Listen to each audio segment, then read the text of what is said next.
Seems like people are just natural organizers. We like to tidy things up and put them in categories. Take the bookshelf behind me, right? It's got categories: fiction, mystery, nature. That's my section. It's the only section. Categories, there's not really a right or a wrong answer, but it helps us make sense of the world.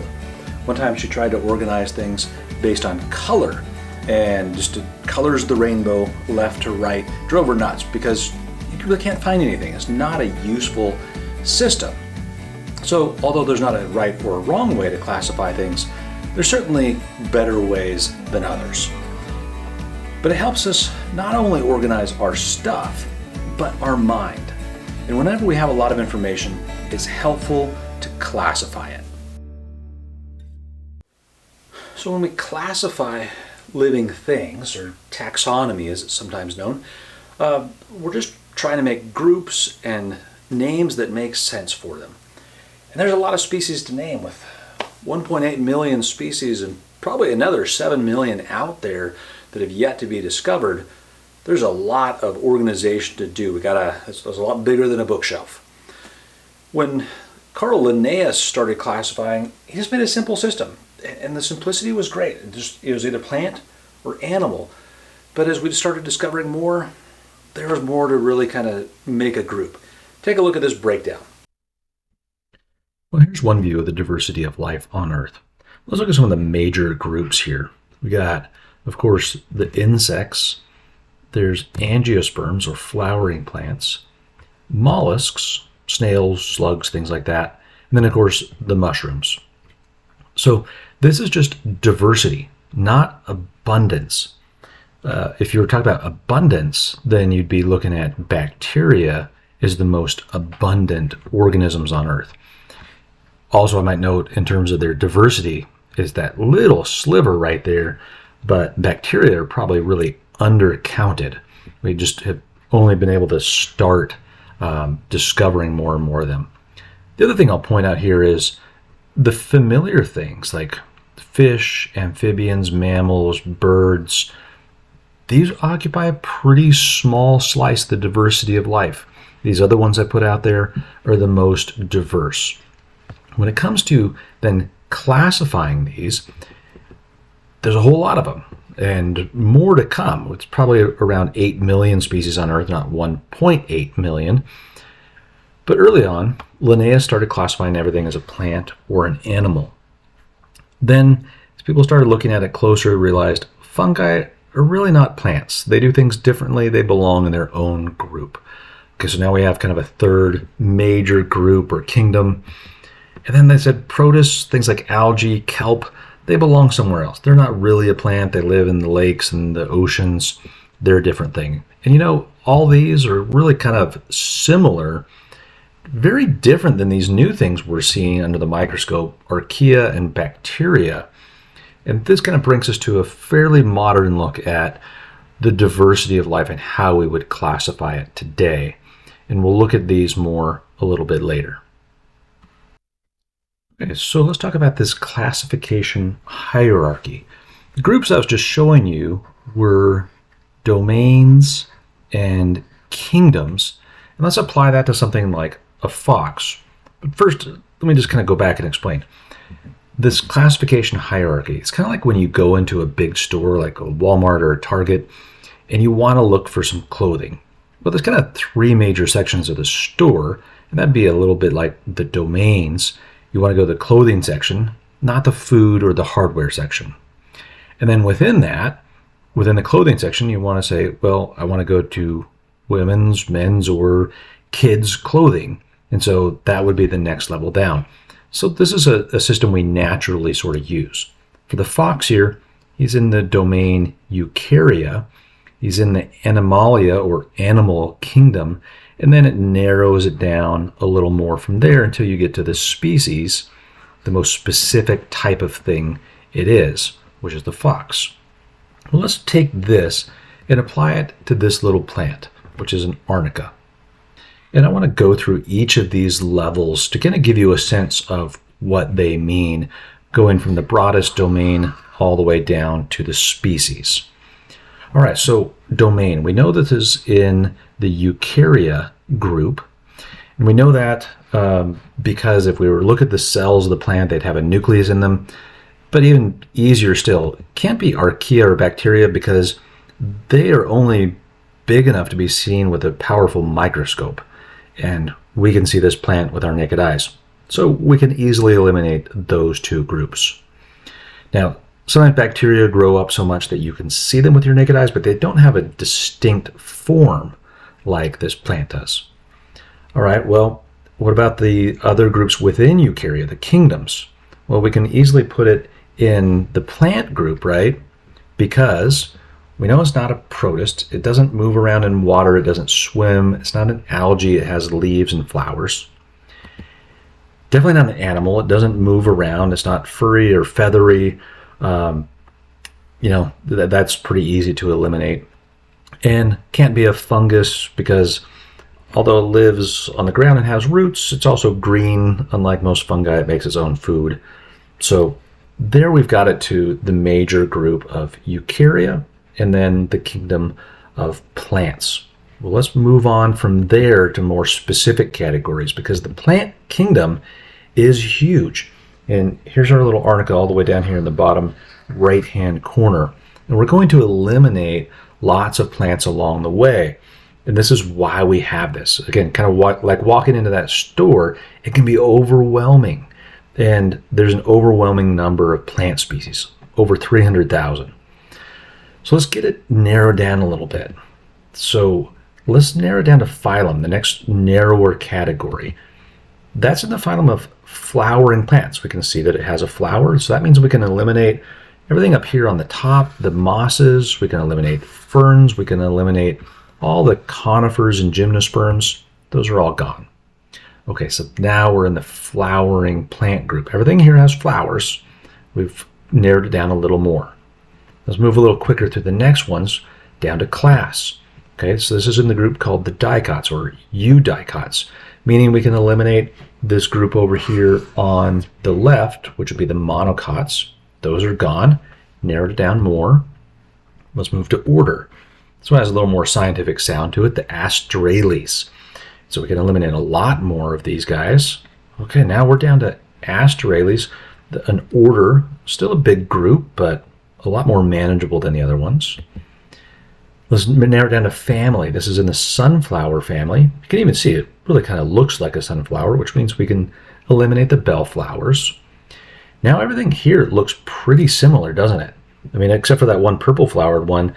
They all have yellow flowers. They all have lots of petals. Okay, I can buy that. These guys are more similar than the massive group that we started out with. So let's narrow it down to genus. Okay, this is in the genus Arnica, so we can eliminate all of those. So I just have 2 species here in that genus. And if I want to narrow it down to the species level, Arnica cordifolia, the heart-leafed Arnica, is just that one. So by the species level, we've gotten to the most specific. That's how the hierarchical classification system works. Is there any practical purpose to classification or taxonomy? Or is it just because we hate junk drawers? Well, there is actually some practical use to it. Since each of those groups have similar features, then each of the members of that group can be treated similarly.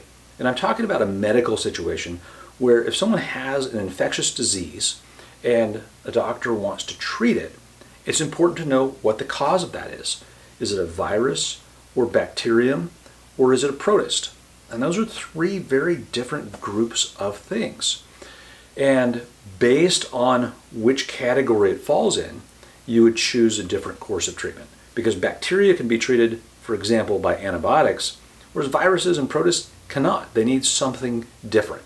And so there is some practical use for it, even in the medical setting. An important thing to talk about is what is a species. It's something that we talk a lot about in biology and kind of take for granted. At the most basic level, a species is just one type of organism. Sometimes more difficult to define than you might think. So this can be based on its appearance. If they look the same, they are the same. more technical term for that is the morphological species concept. Like all these flowers. So these are globe mallows, kind of related to hibiscus. You see the range of variation from this kind of deep reddish grenadine over here on the right to the white flowers over here. There's variation, but they all look enough alike that we're going to call them the same species. Sometimes that works, sometimes it doesn't. Sometimes things look so similar, but it turns out they can't interbreed, and so maybe they're really different species, which leads to the next concept. Can they interbreed? Can two individuals mate and produce fertile offspring? This is known as the biological species concept. It comes into play a lot with animals. Now, you can breed a lion and a tiger and get a liger, but that's usually infertile. Plants are a little trickier. They hybridize a little bit more easily. We have over here on the left the silverleaf oak, and on the right the emery oak, and you can tell these leaves in the middle are kind of intermediate between the two. So this is a hybrid. I'm not sure if this one was fertile or not. I'm not sure if it could produce its own acorns and young, but plants will do that a little more often. So this concept doesn't always work well with plants, although it works pretty well for animals. Jury's out when it comes to fungi and bacteria and others. That's a lot more complicated. Probably the most,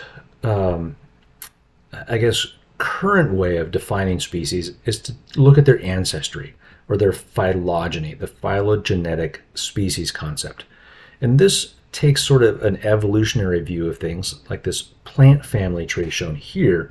The idea that over time, starting sort of millions of years ago down here at the base, plants, as they evolved, kind of branched off into different groups that each took their own sort of genetic journey of becoming different species. And so the very, very tips of that branch, and this is just showing a broad look at it, this would keep branching and branching and branching, and just the very tips of it, that would be one species. Just the small group that shares a common ancestor. So species are the same type of organism. There's different ways to define them that get kind of complicated. One other little bit about species is when we write their names, we usually write scientific names. Going back to that example from earlier of that little flower I showed you, the common name for that is the heartleaf arnica. Now, not every plant or species for that matter have a common name. People don't talk about them. And so we need a way to refer to them. For that, we use the scientific name, which is also nice because we can then communicate even across cultures, countries, languages, and talk about the same organism. And I had said before that little flower was called Arnica cordifolia. You know you have a scientific name if it's something that's italicized, that has a capital letter for the genus and lowercase for the species. That's how we write a scientific name. If you were to handwrite it, you can't quite italicize it, but you take the same sort of format and just underline it instead, and there you have it. So scientific names, important in biology. I'm sure you'll start seeing them more and more as you go on in further classes. And we can talk about lots of categories. Those taxonomic categories from domain down to species are one way of classifying living things. Another term that you'll hear, prokaryote and eukaryote, both of those are really important to understand in biology. Prokaryote refers to how the cells are structured, specifically mostly the DNA. Prokaryotes are really tiny cells. So I've drawn a tiny one here. If you look at them under a microscope, they just look like little specks. But their DNA is just scattered in the middle there. There's not any highly organized structure. There's no other organelles. Eukaryotes, on the other hand, have a true nucleus, and the DNA is inside of that nucleus. So there's a membrane around it. Plus there are other distinct organelles, little tiny cell organs, if you will. To put it in the taxonomic scheme for you, prokaryotes, both bacteria and archaea, are prokaryotes. So that their cells are small and their DNA is kind of dumped in the middle.